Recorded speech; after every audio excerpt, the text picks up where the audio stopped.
Hello everyone, ഇന്നത്തെ special ഉള്ളി വെച്ചിട്ടുള്ള ഒരു പായസമാണ്. സാധാരണ നമ്മൾ ഉള്ളി കറികളിലല്ലേ ഇടാറുള്ളത്. ഇപ്രാവശ്യം നമുക്ക് ഉള്ളി വെച്ചൊരു പായസം ഉണ്ടാക്കിയാലോ. ഉള്ളി പായസത്തിന് വേണ്ട ഇൻഗ്രീഡിയൻസ് എന്തൊക്കെയാന്ന് നോക്കണ്ടേ. സവോള 200 ഗ്രാം, ഇത് ഞാൻ ചെറുതായിട്ട് അരിഞ്ഞതാണ്. നമ്മുടെ അടയൊക്കെ കാണില്ലേ, അതേപോലെ ആ ഒരു ഷേപ്പ് വരാനായിട്ട് ചെറുതായിട്ട് അരിഞ്ഞെടുത്തതാണ്. പാല് 1/2 ലിറ്റർ, ഇത് കാച്ചിയ പാലാണ്. പിന്നെ പഞ്ചസാര 4 ടേബിൾ സ്പൂൺ, ഏലക്ക 1 ടീസ്പൂൺ, ഡ്രൈ ഫ്രൂട്ട്സ് ഇതിനകത്ത് ഞാൻ കാഷ്നട്ട്, കിസ്മസ്, പിന്നെ ബദാം എല്ലാം ഇട്ടിട്ടുണ്ട്. നിങ്ങൾക്ക് ഇഷ്ടമുള്ള ഏതൊക്കെ ഡ്രൈ ഫ്രൂട്ട്സ് നിങ്ങൾക്ക് ഇഷ്ടമുണ്ടോ എല്ലാം ഇതിനകത്ത് ഇടാം. ഇതിന്റെ അളവ് നിങ്ങൾക്ക് ഇഷ്ടമുള്ള പോലെ, ഡ്രൈ ഫ്രൂട്ട്സ് കൂടുതൽ ഇഷ്ടമുള്ളവർക്കാണെങ്കിൽ കൂടുതൽ ഇടാം. ഞാനിപ്പോൾ ഒരു 3 ടേബിൾ സ്പൂണോളം എടുത്തിട്ടുണ്ട്.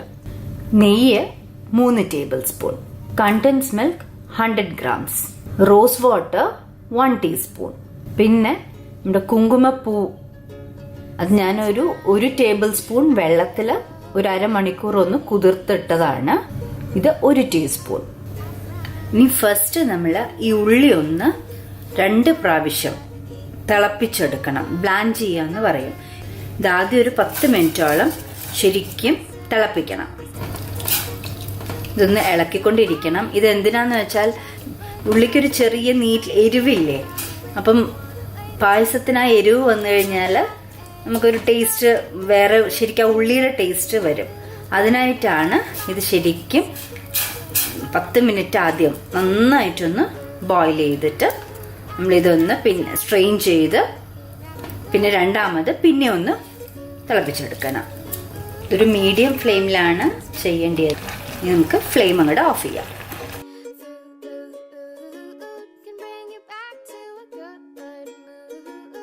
ഇത് സ്ട്രെയിൻ ചെയ്തിട്ട് ഇതിലേക്ക് കുറച്ച് ഐസ് വാട്ടർ ഒന്ന് ഒഴിക്കണം. ഇതൊന്നുകൂടി ഇനി ഒന്ന് തിളപ്പിച്ചെടുക്കണം. കുറച്ച് വെള്ളം കൂടി ഒഴിച്ച് ഇനി നമുക്കിതൊരു 5 മിനിറ്റ് കൂടെ, ആദ്യം ഒരു 10 മിനിറ്റും പിന്നെ ഒരു 5 മിനിറ്റും, അപ്പോൾ ടോട്ടൽ ഒരു 15 മിനിറ്റ് നമ്മൾ ഇതൊന്ന് തിളപ്പിക്കണം. സ്ട്രെയിൻ ചെയ്യുമ്പം നമ്മൾ ഐസ് വാട്ടർ അല്ലെങ്കിൽ കുറച്ച് തണുത്ത വെള്ളമാണെങ്കിലും അതിലേക്ക് ഒഴിക്കണ ഉള്ളിയുടെ ക്രിസ്പ്നെസ് മാറാതിരിക്കാൻ വേണ്ടിയിട്ടാണ്. ഉള്ളിക്കൊരു ക്രിസ്പ്നെസ് കാണുമല്ലോ, അപ്പം ആ ക്രിസ്പ്നെസ് മാറാതിരിക്കാനായിട്ടാണ് നമ്മൾ പെട്ടെന്ന് തന്നെ ഇത് സ്ട്രെയിൻ ചെയ്ത് പാടെ തന്നെ തണുത്ത വെള്ളം അതിലേക്ക് ഒഴിക്കണത്. ഇതും ഒരു 5 മിനിറ്റ് തിളപ്പിച്ചിട്ട് നമുക്ക് അതേപോലെ തന്നെ സ്ട്രെയിൻ ചെയ്ത് മാറ്റണം. അങ്ങനെ ഒരു 5 മിനിറ്റ് കൂടെ കഴിഞ്ഞു. നമുക്ക് ഫ്ലെയിം അങ്ങോട്ട് ഓഫ് ചെയ്യാം. ആദ്യം ചെയ്ത പോലെ തന്നെ ഒന്ന് സ്ട്രെയിൻ ചെയ്തെടുക്കണം.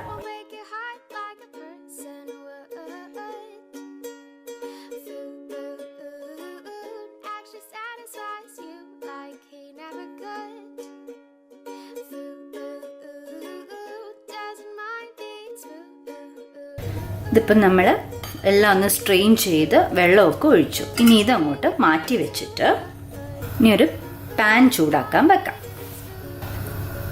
ഇനി ഒരു 3 ടേബിൾ സ്പൂൺ നെയ്യ്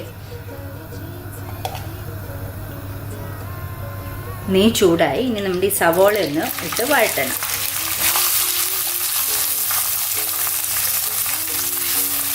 നന്നായിട്ട് ഒരു 5 മിനിറ്റോളം ഇത് നന്നായിട്ട് നെയ്യിലിട്ടിട്ട് വഴറ്റണം.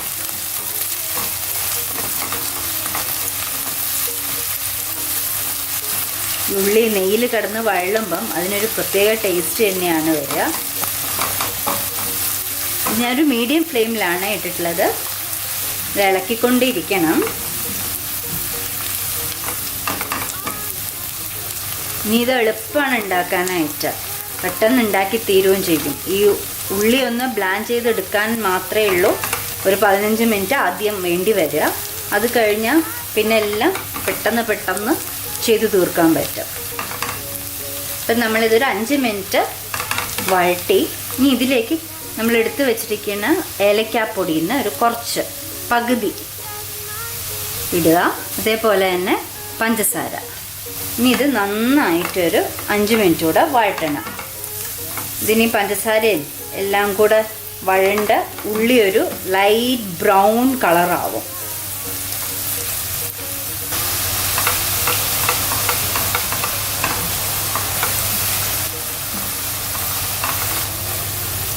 അപ്പം ഏലക്കയുടെയും നെയ്യും എല്ലാം കൂടിയുള്ള നല്ലൊരു മണം വരുന്നുണ്ട്. ഇത് ഇളക്കിക്കൊണ്ടേ ഇരിക്കണം, കാരണം ഇതിൻ്റെ പരുവം കുറച്ചൊന്ന് മാറിപ്പോയി കഴിഞ്ഞാൽ പായസത്തിൻ്റെ ടേസ്റ്റ് വേറെയാവും. ഏകദേശം ഒരു ലൈറ്റ് ബ്രൗൺ ആയിട്ടുണ്ട്. ഇനി നമുക്കിതിലേക്ക് ഡ്രൈ ഫ്രൂട്ട്സ് ഒന്ന് ഇട്ടിട്ട് ഫ്രൈ ചെയ്ത് നോക്കാം.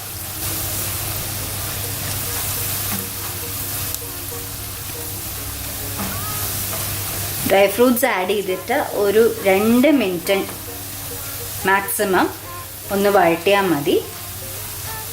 ഇപ്പോൾ 2 മിനിറ്റായി. ഇനി നമുക്കിതിലേക്ക് കാച്ചിയ പാലൊഴിച്ചു കൊടുക്കാം.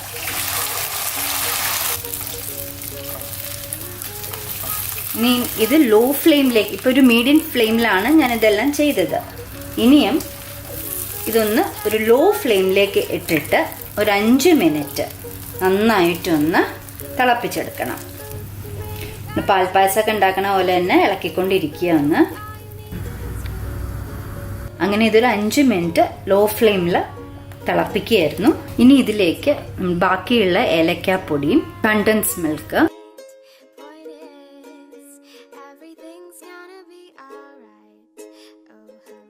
പിന്നെ 1 ടീസ്പൂൺ സാഫ്രൻ വാട്ടർ, ഇത്രയും കൂടി ഇട്ടിട്ട് ഇനിയൊരു 5 മിനിറ്റ് കൂടെ തിളപ്പിക്കാം. ഇതിലിപ്പം പഞ്ചസാരയും കണ്ടൻസ് മിൽക്കും ഒക്കെ അവരവരുടെ മധുരം അനുസരിച്ചിട്ട്, ചിലവർക്ക് മധുരം കൂടുതൽ വേണ്ടി വരും, ചിലവർക്ക് കുറവ് മതിയാവും. അപ്പം നിങ്ങൾ അതിനനുസരിച്ചിട്ട് കൂട്ടവും കുറയ്ക്കുകയും ഒക്കെ ചെയ്യണം.